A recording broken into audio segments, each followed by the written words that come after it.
नमस्कार मंडळी, तुमचं पुन्हा एकदा स्वागत आहे चॅनलवरती। आजच्या व्हिडिओमध्ये आपण बघूया की जेव्हा पण तुम्ही ऑनलाईन शॉपिंग करता, तुम्ही मोबाईल, तुमचा कॅमेरा, लॅपटॉप किंवा काही गोष्टी खरेदी करत असाल, त्यावेळेस इथे एक ऑप्शन दिसतो ज्याला म्हणतात की झिरो कॉस्ट EMI किंवा नो कॉस्ट EMI। तर हा नक्की काय असतो, त्याचा तुम्ही यूज केला पाहिजे का, की तुम्ही फुल पेमेंट करूनच ते प्रोडक्ट खरेदी केलं पाहिजे? हा व्हिडिओ शेवटपर्यंत नक्की बघा, जेणेकरून तुम्हाला याच्याबद्दल जास्त क्लॅरिटी येईल।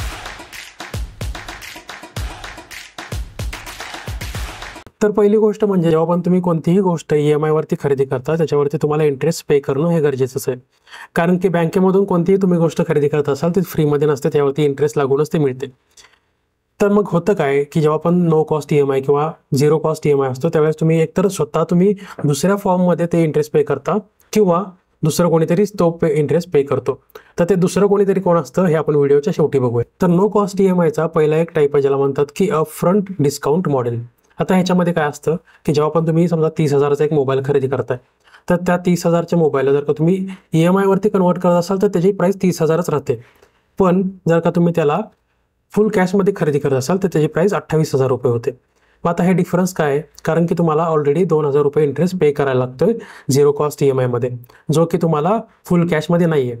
म्हणजे तुम्हाला सांगतायत की तो झिरो कॉस्ट EMI आहे, ज्यावरती तुम्हाला इंटरेस्ट पे करायची गरज नाही आहे, पण ऑलरेडी तुम्हाला 2,000 रुपये तिथं एक्स्ट्रा पे करायलाच लागतात आणि तो इंटरेस्ट आहे।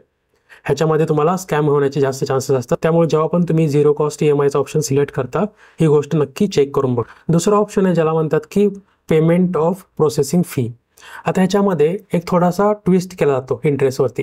ह्याच्यामध्ये काय करतात की तुम्हाला इंटरेस्ट वर्ड न यूज करता इथं प्रोसेसिंग फी हा वर्ड यूज केला जातो।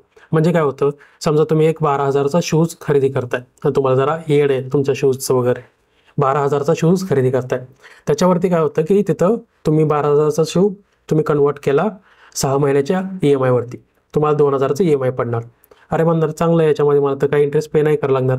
पण होतं काय, जेव्हा तुम्ही चेकआउट करायला जाता, ॲक्च्युअल पेमेंट करायला जाता, तिथं तुम्हाला 400-500 रुपये प्रोसेसिंग फी अप्लाय होते।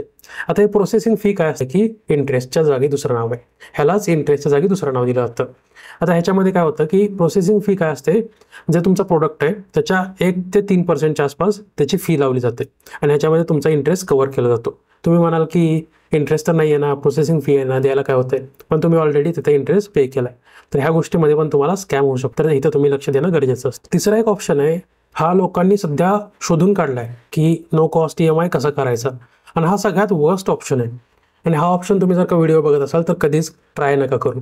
आता हे ऑप्शन काय आहे की credit card no cost EMI। आता ह्याच्यामध्ये काय करतात की तुम्ही प्रोडक्ट तर फुल पेमेंटवरती खरेदी करणार, तुम्ही ॲमेझॉन किंवा फ्लिपकार्टवरती 12,000चा जर का तुम्ही शूज खरेदी करताय, त्याचे 12,000 पे करणार आणि 1 महिन्यानंतर जेव्हा तुमचं क्रेडिट कार्डचं बिल येईल, त्याच्यावरती तुम्हाला स्टेटमेंटमध्ये ऑप्शन असतो की कन्वर्ट टू EMI।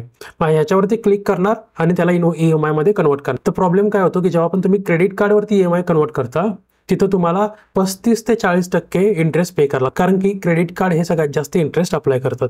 त्यामुळे जेव्हा पण तुम्ही हा ऑप्शन सिलेक्ट कराल, तुम्ही 12,000च्या जागी ॲटलिस्ट 15,000 तुम्ही पेमेंट करणार आहे त्या शूजचं।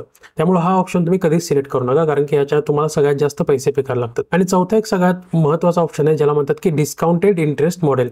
हा सगळ्यात बेस्ट ऑप्शन आहे जर का तुम्ही झिरो कॉस्ट EMI साठी अप्लाय करत असाल आणि ह्याच्यामध्ये ॲक्च्युअली तुम्हाला झिरो कॉस्ट EMI पे करावं लागतं। तर आता हा काय बघूया आपण।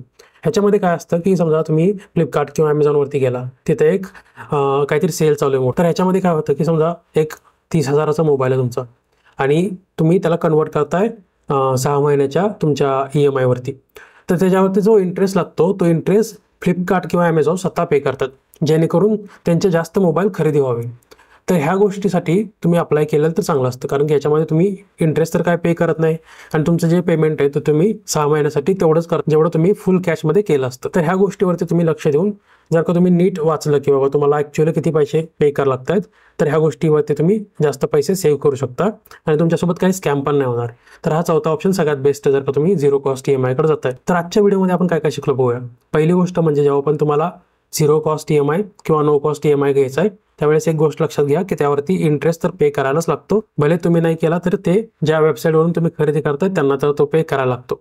त्यामुळे जेव्हा पण तुम्ही चेकआउट करताय तेव्हा प्राइस ऍक्च्युअल काय येते ते चेक करून बघा. दुसरा पॉईंट काय की जेव्हा पण तुम्ही एखादी गोष्ट खरेदी करायला जातात त्याचं फुल पेमेंट करणं गरजेचं असतं. अदरवाईज काय होतं की कुठं ना कुठेतरी तुम्हाला इंटरेस्ट पे करायला लागतो किंवा हिडन चार्जेस तुम्हाला पे करायला लागतात, ज्यासाठी खूप जास्त लक्ष देणं गरजेचं असतं की कुठं नक्की जास्त पैसे जातात. त्यापेक्षा जर का तुमच्याकडे पैसे असतील तर फुल पेमेंट करणं हा सगळ्यात बेस्ट ऑप्शन. जर का तुमचे मित्र काही फुल पेमेंट न करता EMI वरती गोष्टी खरेदी करतायत त्यांच्यासोबत हा व्हिडिओ नक्की शेअर करा. व्हिडिओ आवडला असेल तर व्हिडिओ लाईक करा, चॅनलला सबस्क्राईब करा. Thank you for watching. Stay curious. Bye bye.